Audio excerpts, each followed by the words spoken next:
3h03. Voltando a falar de eleição, a disputa pelo voto do eleitorado religioso está em pauta constantemente nas campanhas, né? Quando a gente fala a respeito de crenças e dessa chamada pauta de costumes. Para falar sobre isso, falar dessa convergência, né, entre religião e política e a força desse público para os candidatos, a gente conversa agora com Francisco Borba. Ele que é sociólogo e também é coordenador do Núcleo Fé e Cultura da PUC, aqui de São Paulo. Professor, bem-vindo, hein? Obrigada pela presença aqui, mesmo que à distância, aqui na tela da CNN. Eu que agradeço o convite. Professor, eu gostaria de começar lhe perguntando sobre essa complexidade de quem diz assim, mas se o Estado é laico, por que a gente está falando tanto de religião? Por que a gente acaba, né, trazendo essa convergência entre religião e a potência do público religioso para conseguir eleger os seus candidatos? Quando a gente fala de religião, nós estamos falando de visão de mundo. A religião, ela sintetiza a visão de mundo das pessoas. E nós estamos numa eleição onde grandes visões de mundo estão sendo combatidas, enfrentadas. Por exemplo, os dois lados defendem a liberdade e dizem que querem que seus candidatos sejam eleitos porque eles defendem a liberdade. Mas o que é liberdade pessoal? O que é uma democracia? Cada um dos grupos tem visões totalmente diferentes e estão trabalhando com visões totalmente diferentes. Essas coisas todas são um pouco canalizadas através do discurso religioso, mesmo quando o discurso religioso não está diretamente vinculado com a questão eleitoral.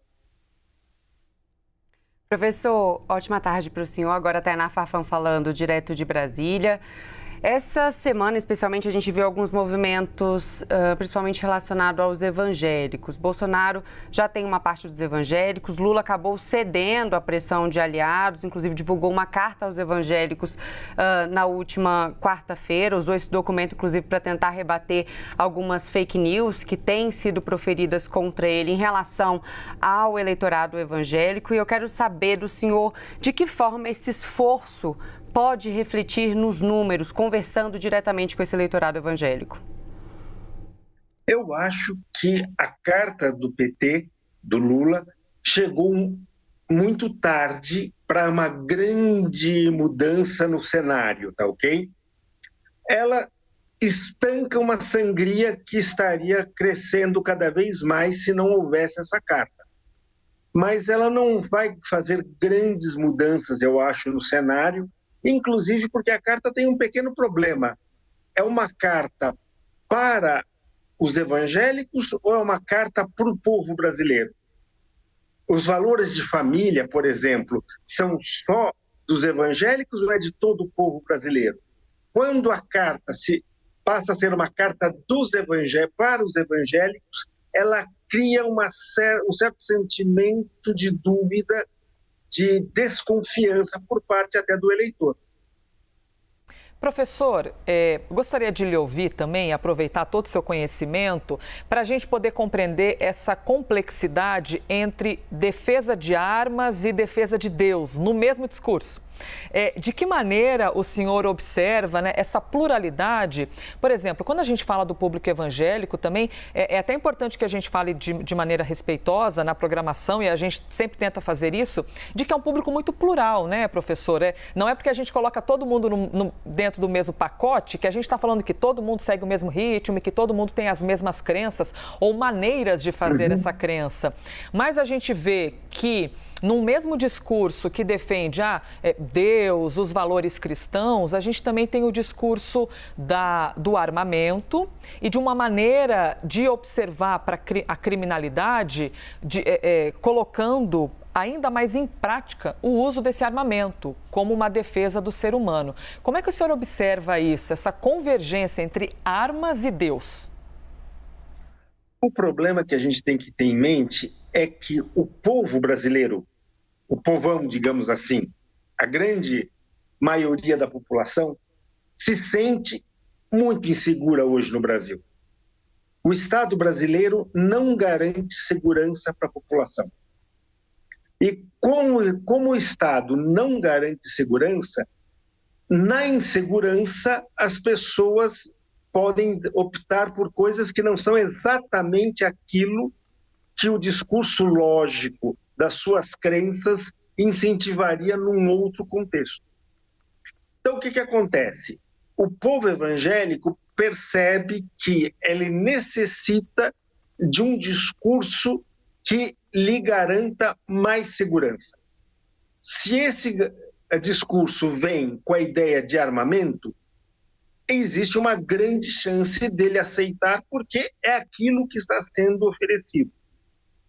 Mas eu acho que talvez o discurso do armamento não seja a melhor vinculação entre pensamento evangélico e bolsonarismo. Eu creio que o bolsonarismo se articula mais com o pensamento evangélico em pautas como família do que em pautas como armamento. É um outro nicho que também circula em torno do bolsonarismo, que é menos religioso, que faz mais essa vinculação entre armas, defesa e até valores sociais, culturais. Professor, a gente vive nesse momento uma polarização muito forte, né? E uma corrida eleitoral muito acirrada, uma busca voto a voto nesse momento. Levando em consideração que o Estado é laico, até onde os discursos, tentando conversar ali com determinadas religiões, pode prejudicar esse princípio, né, que é previsto ali na Constituição, nessa corrida eleitoral? O Estado é laico. O povo não é ateu ou agnóstico. O povo tem valores religiosos. O Estado laico é o Estado que respeita os valores religiosos do povo, sejam eles quais forem. Então, a ideia de que o valor religioso não tem espaço no Estado laico é pedir para que o valor religioso se torne um valor agressivo contra o Estado laico. Porque se você percebe que os seus valores não podem ser expressos numa democracia, que valor tem essa democracia para você? E para as pessoas, os valores religiosos fazem parte integrante do seu modo de ver o mundo, de se julgar, de agir.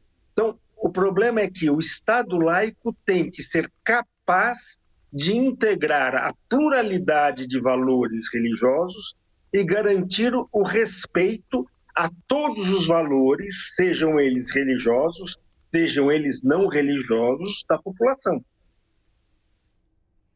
Professor, existem muitas análises em cima desse público, desse eleitor evangélico, muitos livros muito interessantes, né? Falando sobre essas estruturas de poder, de que maneira os evangélicos se arquitetam e eles encontram a força uns nos outros para conseguir levar adiante essas pautas com as quais eles têm intimidade. A gente tem, de fato, a noção real do número de evangélicos no Brasil, porque o Brasil ele é visto, pelo menos de hoje para trás, como um país majoritariamente católico. E, inclusive, um dos maiores representantes, se não o maior representante, né, em todo o planeta, o senhor me corrija, por favor, de representantes do catolicismo.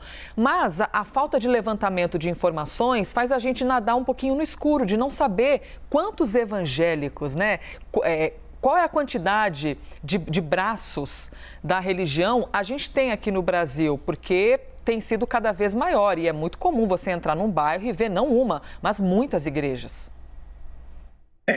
Eu sempre brinco que a estatística vê a declaração pública da confissão religiosa, mas a estatística não consegue ver o coração dos fiéis.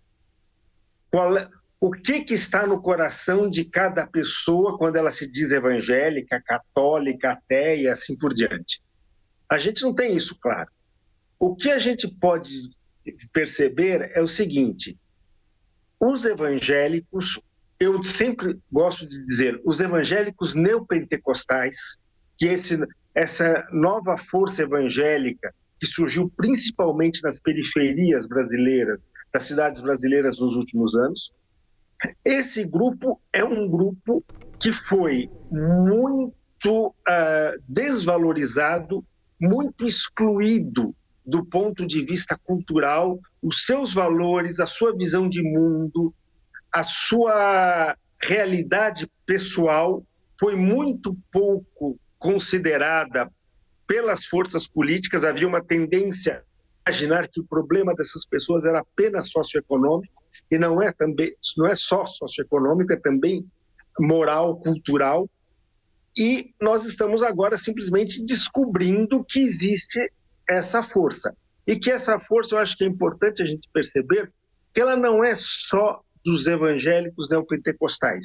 Existe um contingente grande de católicos que compartilha dessa mesma visão de mundo. Assim como existe um contingente grande de evangélicos neopentecostais que não estão exatamente alinhados com essas posições, pelo menos quando elas chegam na questão de escolher Lula ou Bolsonaro.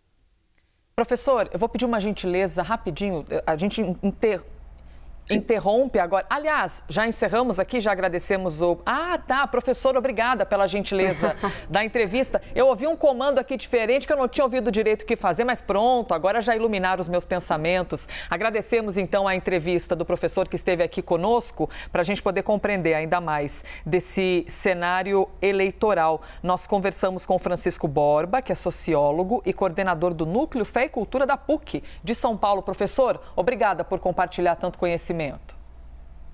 Eu que agradeço o convite. Obrigada, professor. Bom sábado por aí.